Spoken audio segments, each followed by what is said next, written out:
Olá pessoal, sejam bem-vindos a mais um review geral do mercado. Hoje, quinta-feira, dia 28 de abril, penúltimo dia aí de abril, penúltimo dia útil do mês de abril. São 17 horas e 58 minutos.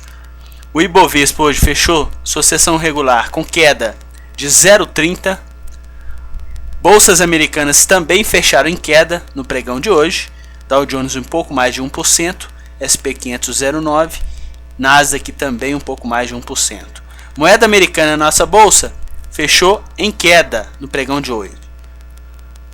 0,8 para o dólar comercial, sendo cotado a 3,49, já aí abaixo do patamar de 3,50, e o dólar futuro a 3.490 nesse exato momento, faltando aí um minuto para a gente poder encerrar aí o mercado futuro com baixa de 1,15.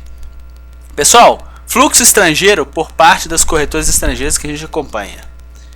Vendedor para o segmento Bovespa, vendedor para o Ibovespa futuro e também para o dólar futuro. Ou seja, hoje eles venderam tudo. Da mesma forma que ontem eles compraram tudo e a gente teve aí uma valorização de pouco mais de 2,6% no mercado, hoje a gente teve aí uma desvalorização de 0,30% e aí um ambiente vendedor por parte do fluxo estrangeiro através das corretoras estrangeiras que a gente acompanha.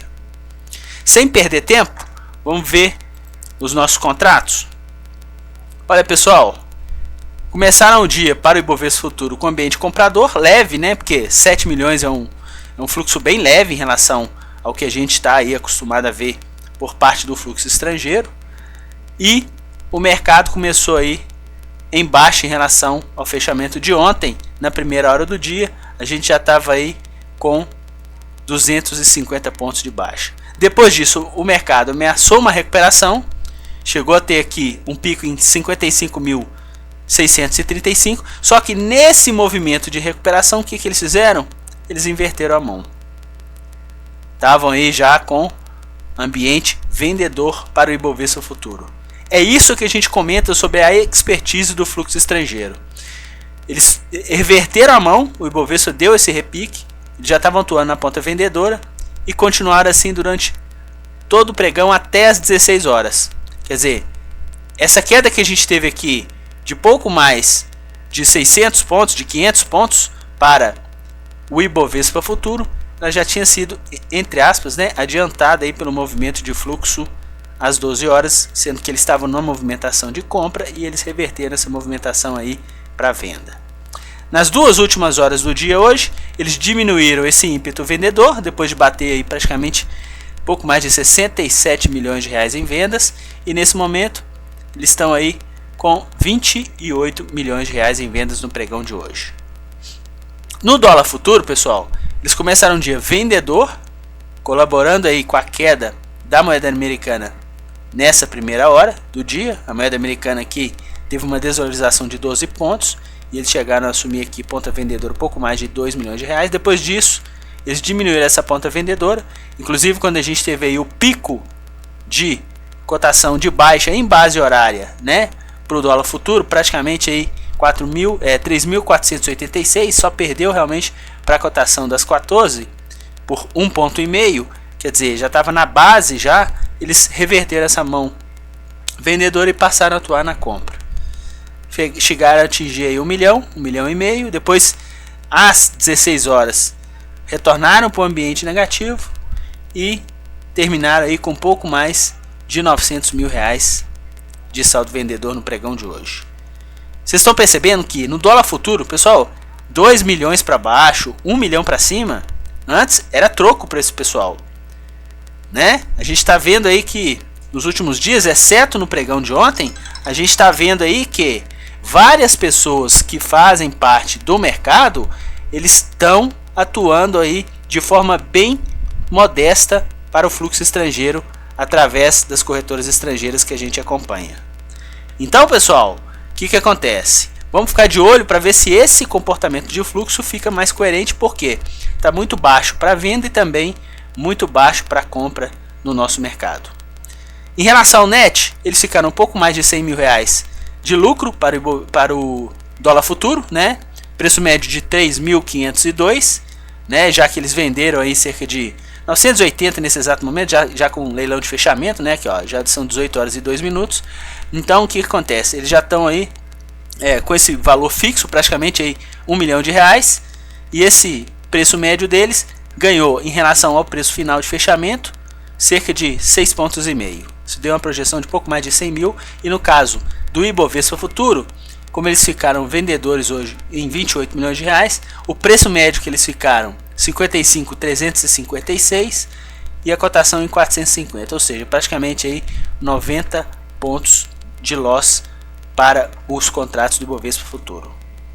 Retornando aqui nos nossos ativos, pessoal, bem coerente, né?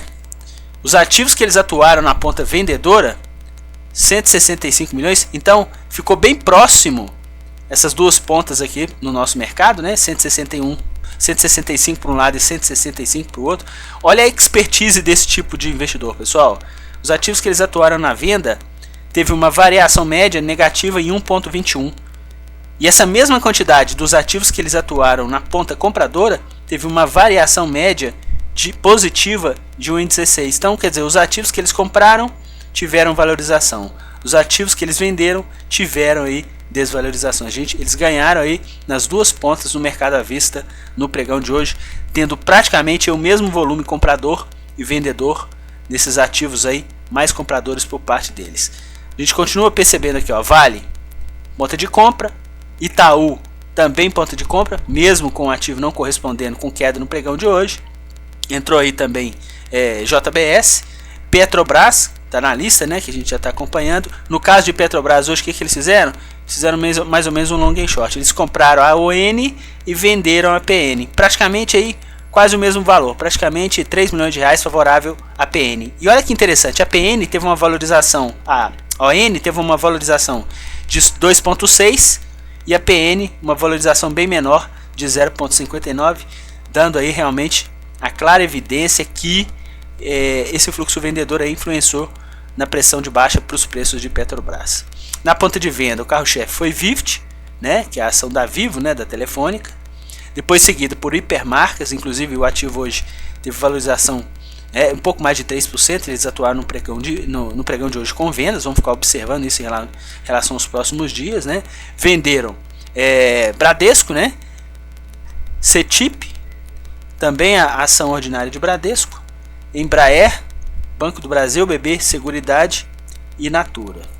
Na ponta de compra aqui, para a gente falar o restante, Brasil Foods, Lojas Renner, Cielo, Itaúsa e BVMF. Então, quer dizer, do setor bancário, eles atuaram na ponta de compra em Itaú e Itaúsa, né? E na ponta de venda, Banco do Brasil e Bradesco. Pessoal, vamos dar uma olhada agora nas opções? Pessoal, já nas opções de Petrobras e Vale, a gente teve bem um ambiente coerente em relação à movimentação dos ativos no mercado à vista. Petrobras, a gente percebeu que teve uma alta mais modesta e Vale uma alta maior. Então, isso refletiu no mercado de opções. Petrobras, o que eles compraram de calls, que ficaram com saldo positivo de 690 mil, eles ficaram também positivos nas puts. Então, ficaram praticamente aí no 0 a 0.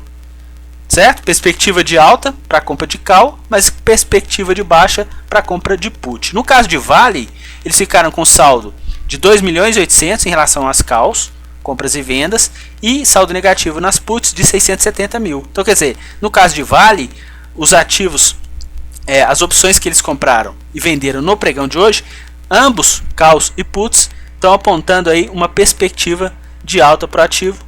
E nesse caso aqui ficaram com net de quase aí 3,5 milhões de reais. Com relação aos lucros, para a Petrobras, os ativos que eles atuaram na ponta de compra, né, as opções que eles atuaram na ponta de compra, tiveram aí um prejuízo de 6%, 500 mil. Para os ativos que eles atuaram na ponta de venda, as opções que eles atuaram na ponta de venda, eles tiveram aí uma queda de 5,48 e um lucro de 350 mil. Então, quer dizer, 150 mil de prejuízo nas opções de Petro e cerca de 45 mil, né, 43 mil de projeção de lucro nas opções de Vale. Bem coerente aí com o mercado à vista.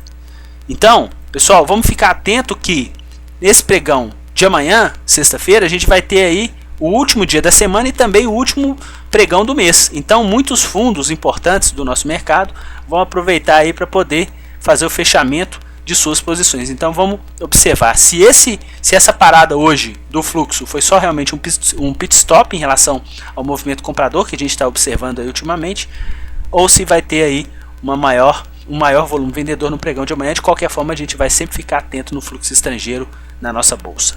Um grande abraço, pessoal, e até o nosso próximo boletim.